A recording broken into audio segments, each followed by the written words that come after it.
ശ്രീ ഷാജി രാഘവൻ, ഇവിടെ ബജറ്റ് കഴിഞ്ഞപ്പോൾ ഒരു കൂട്ടുകാരൻ ഫോണിൽ വിളിച്ച് ചോദിച്ചത് ഇതിനു വേണ്ടി കേരളത്തിൽ ആമകൾ എവിടാന്നാ? ആമകൾ വോട്ട് ചെയ്യല്ലോ സാർ, മനുഷ്യരല്ലേ വോട്ട് ചെയ്യൂ. ഒരു തെരഞ്ഞെടുപ്പിന് മുമ്പ് ഇങ്ങനെ അവഗണിച്ചാൽ ഈ തെരഞ്ഞെടുപ്പിൽ നിങ്ങൾക്ക് കാര്യമായ പ്രതീക്ഷയില്ല എന്ന രാഷ്ട്രീയ സൂചനയാണോ എൻ കെ പ്രേമചന്ദ്രൻ പറഞ്ഞതുപോലെ?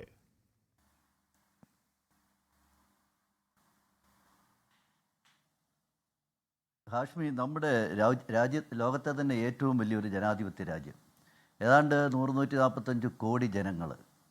ആ ജനങ്ങൾക്ക് വേണ്ടിയിട്ട് ഇത് മൂന്നാം നരേന്ദ്രമോദി ഗവൺമെൻറ്റിൻ്റെ മൂന്നാമത്തെ ബഡ്ജറ്റാണ്. അത് അവതരിപ്പിച്ചതാകട്ടെ അടുപ്പിച്ച് 9 തവണ ശ്രീമതി നിർമ്മലാ സീതാരാമൻ.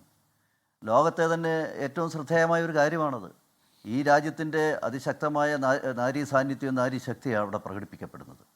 ആ തരത്തിലൊക്കെ തന്നെ അവതരിപ്പിക്കപ്പെട്ട ശ്രദ്ധേയമായ ഒരു ബഡ്ജറ്റിനെ കേരളത്തിൽ എത്ര തരം താണ രീതിയിലാണ് ചർച്ച ചെയ്യപ്പെടുന്നതെന്നുള്ളതാണ്.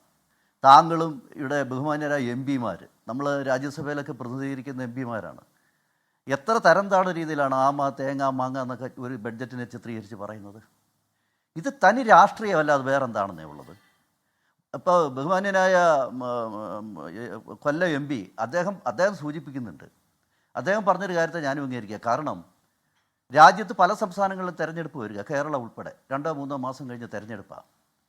നമുക്കറിയാം, ഇന്നലെയും മിനിഞ്ഞാന്നുമായിട്ട് കേരളത്തിലെ ചാനലുകളൊക്കെ തെരഞ്ഞെടുപ്പായതുകൊണ്ട് വലിയ പ്രഖ്യാപനങ്ങൾ വരും, ഈ ബഡ്ജറ്റിൽ വരും.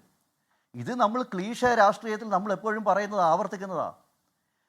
കേന്ദ്ര ഗവൺമെൻറ് ഈ തവണ നമ്മൾ കൃത്യമായി മനസ്സിലാക്കേണ്ടത്, ഒരു തെരഞ്ഞെടുപ്പ് ഉണ്ടായിട്ട് പോലും അയഥാർത്ഥങ്ങളായിട്ടുള്ള അല്ലെങ്കിൽ പ്രഖ്യാപനങ്ങൾ ഉൾക്കൊള്ളിക്കാതെ തന്നെ ഒരു ബഡ്ജറ്റ് അവതരിപ്പിക്കുമ്പോൾ, ഇന്ന് പകൽ മുഴുവൻ ഈ ചർച്ചയിൽ പങ്കെടുത്ത രാഷ്ട്രീയത്തോട് ചേർന്ന് നിൽക്കാത്തവരൊക്കെ തന്നെ ആ ബഡ്ജറ്റിനെ അവതരിപ്പിച്ചത് എങ്ങനെയാണ്, ചർച്ചയിൽ പങ്കെടുത്ത് സംസാരിച്ചത് എങ്ങനെയാണ്? എത്രയോ വ്യാപാരികൾ, എത്രയോ വ്യവസായികൾ, സ്വതന്ത്രമായി ചിന്തിക്കുകയും അഭിപ്രായങ്ങളും പറയുന്ന സാമ്പത്തിക വിദഗ്ധന്മാർ, ഇവരൊക്കെ തന്നെ ചർച്ചയിൽ കൃത്യമായി ഈ ബഡ്ജറ്റിനെ വിലയിരുത്തിയിട്ടില്ലേ? രാഷ്ട്രീയമായിട്ട് തരംതാണ രീതിയിൽ വാക്കുകൾ ഉപയോഗിച്ചിട്ട് ഈ ബഡ്ജറ്റിനെ അവമതിപ്പിക്കുമ്പോൾ വരാൻ പോകുന്ന തെരഞ്ഞെടുപ്പിൻ്റെ രാഷ്ട്രീയം വളരെ കൃത്യമായിട്ട് അവർ അവതരിപ്പിക്കുന്നതെന്ന് മാത്രമേ ഉള്ളൂ. അതിനപ്പുറത്തൊന്നുമില്ല. ഞാൻ 1-2 കാര്യങ്ങൾ സൂചിപ്പിക്കാം. എന്തായാലും ഈ കാര്യത്തിൽ കൂടുതൽ കാര്യങ്ങൾ ഞാനാണല്ലോ പറയാൻ ബാധ്യസ്ഥനായി വരുന്നത്. ഇന്ന് ബഡ്ജറ്റിൻ്റെ അവതരണം കഴിഞ്ഞ് ബഹുമാന്യനായ പ്രേമേന്ദ്രൻ എം പി തന്നെ ചാനലിൻ്റെ മുമ്പിൽ വന്ന് പറഞ്ഞത് എനിക്ക് വളരെ സന്തോഷം തോന്നി. അദ്ദേഹമാണ് ആദ്യം പല കാര്യങ്ങളും അതിനകത്ത് സ്വാഗതം ചെയ്തത്. പിന്നീട് അദ്ദേഹം വേറെ ചില കാര്യങ്ങൾ പറഞ്ഞ് പിന്നീട് ഇപ്പോൾ ചാനൽ ചർച്ചകൾ വരുമ്പോൾ അതിൽ സംശയം പ്രകടിപ്പിക്കുന്നൊക്കെയുണ്ട്.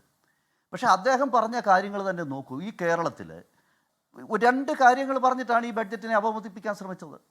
ബാക്കി എന്തെല്ലാം കാര്യങ്ങൾ ഈ പറയുന്ന ബഡ്ജറ്റ് അവതരിപ്പിക്കപ്പെട്ടതിന് ശേഷം രാജ്യത്തിൻ്റെ പ്രധാനമന്ത്രി തന്നെ വന്ന് പറഞ്ഞ കാര്യം, ഇത് ചരിത്രത്തിലെ ഏറ്റവും ശ്രദ്ധേയമായ ഒരു ബഡ്ജറ്റ് എന്നുള്ള രീതിയിലാണ് അദ്ദേഹം അതിനെ അവതരിപ്പിക്കുന്നത്. ലോകത്തെവിടെയായാലും ഏത് സമയത്തും 24 വാർത്തകളും ഓഗ്മെന്റഡ് റിയാലിറ്റി പാക്കേജുകളും എക്സ്പ്ലെയിനറുകളും വിശദമായി കാണാൻ ഞങ്ങളുടെ യൂട്യൂബ് ചാനൽ നിങ്ങൾക്ക് സബ്സ്ക്രൈബ് ചെയ്യാം.